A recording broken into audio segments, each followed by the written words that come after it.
What if the very thing that made you powerful was also the seed of your destruction? For nearly 7 centuries, feudal Japan existed as one of history's most fascinating civilizations, built on samurai honor, rigid hierarchy, and deliberate isolation from the world.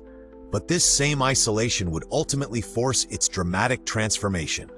Our story begins in the late 12th century, when Japan was tearing itself apart. The imperial court in Kyoto had grown weak, and 2 powerful warrior clans, the Taira and the Minamoto, battled for supremacy. In 1185, at the naval battle of Dan-no-ura, the Minamoto clan achieved decisive victory. The Taira were destroyed, and their child emperor drowned in the inland sea, clutching the imperial sword. The victor, Minamoto no Yoritomo, did something revolutionary. Instead of seizing the imperial throne, he created a parallel government. In 1192, he received the title of shogun, meaning military commander. He established his government, called the Bakufu, far from Kyoto in the fishing village of Kamakura. This marked the birth of feudal Japan, a system where real power rested with military leaders, while emperors remained ceremonial figureheads.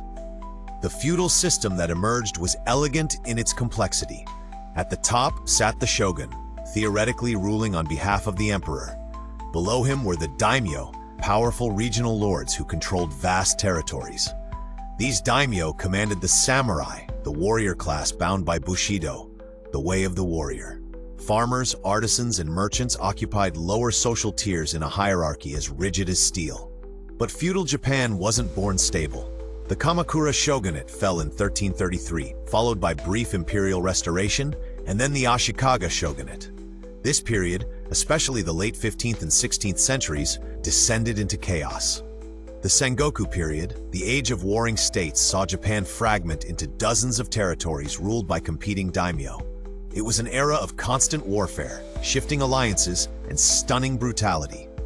From this chaos emerged 3 men who would reunify Japan. Oda Nobunaga was the first. A brilliant and ruthless commander, he embraced new technology, particularly firearms introduced by Portuguese traders in 1543. Nobunaga once said, "Rule by force, but govern with compassion." Yet his methods were often merciless. He burned Buddhist monasteries and crushed his enemies without hesitation. By 1582, he controlled nearly half of Japan. Then betrayal struck. His general, Akechi Mitsuhide, turned against him. Surrounded at Honnoji Temple in Kyoto, Nobunaga committed seppuku, ritual suicide, rather than face capture. His work seemed lost, but another general, Toyotomi Hideyoshi, quickly avenged him and continued the unification. Hideyoshi, born a peasant, rose to become Japan's most powerful man through talent and ambition. He completed the military unification by 1590, subduing the last independent daimyo. He conducted massive land surveys, disarmed the peasantry, and rigidly enforced social class distinctions. But Hideyoshi harbored grand ambitions beyond Japan. He invaded Korea twice, in 1592 and 1597, attempting to conquer China itself. These campaigns failed catastrophically, draining resources and accomplishing nothing. Hideyoshi died in 1598, leaving behind a young heir and a fragile peace. The third unifier, Tokugawa Ieyasu, was patient where others were impulsive.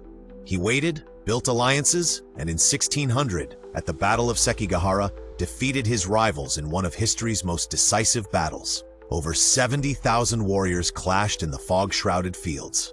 When it ended, Ieyasu stood supreme. In 1603, he became shogun, establishing the Tokugawa shogunate that would rule for over 250 years. Under the Tokugawa, feudal Japan reached its zenith. Ieyasu moved the capital to Edo, modern-day Tokyo, which grew into one of the world's largest cities. He created a system of control so effective it kept peace for centuries. Daimyo were required to maintain residences in Edo and leave family members as hostages. They spent fortunes traveling between their domains in the capital, preventing them from accumulating wealth for rebellion. The Tokugawa also implemented sakoku, the closed country policy. Beginning in the 1630s, Japan severed nearly all contact with the outside world. Christianity was banned after earlier persecution. Foreign trade was restricted to a tiny Dutch outpost in Nagasaki. Japanese citizens couldn't leave and foreigners couldn't enter. Japan became a sealed civilization, deliberately frozen in time. For 2 centuries, this isolation seemed to work brilliantly. Japanese culture flourished. Art forms like kabuki theater, ukiyo-e woodblock prints, and haiku poetry reached extraordinary heights. Cities thrived. Literacy rates exceeded those of many European nations. The samurai class, no longer needed for warfare, became bureaucrats and scholars. It was a golden age of peace and cultural achievement. But isolation carried hidden costs.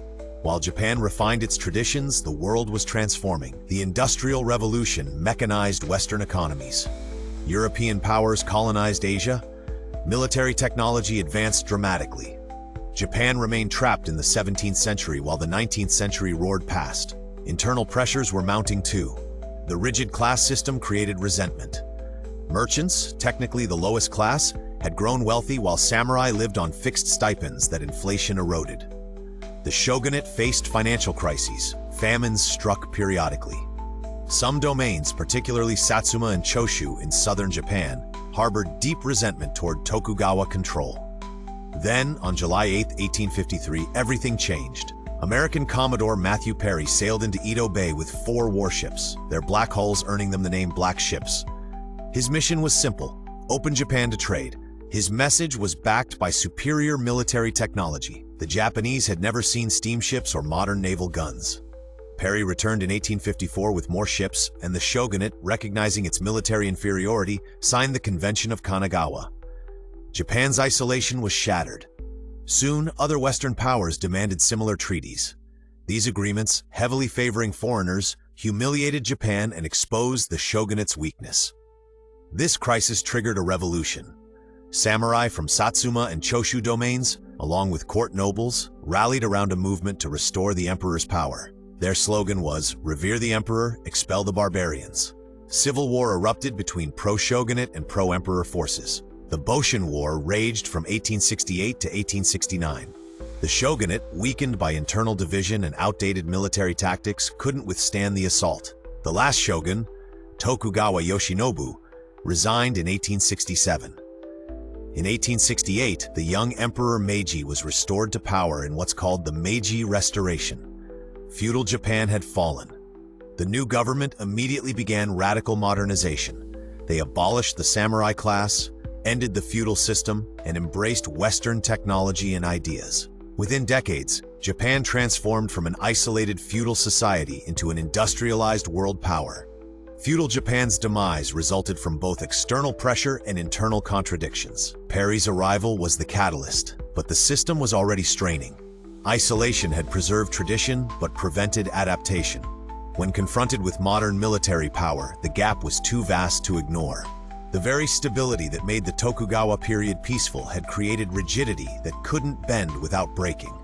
Today, we can still see feudal Japan's legacy in modern Japanese culture, from the emphasis on hierarchy and honor to the aesthetic traditions that emerged during centuries of isolation. The samurai may be gone, but their code of Bushido still resonates. The fall of feudal Japan reminds us that no system, no matter how powerful or stable, can survive indefinitely without adapting to a changing world. Thanks for watching. Passionate about history? Join our growing community of history lovers by subscribing today.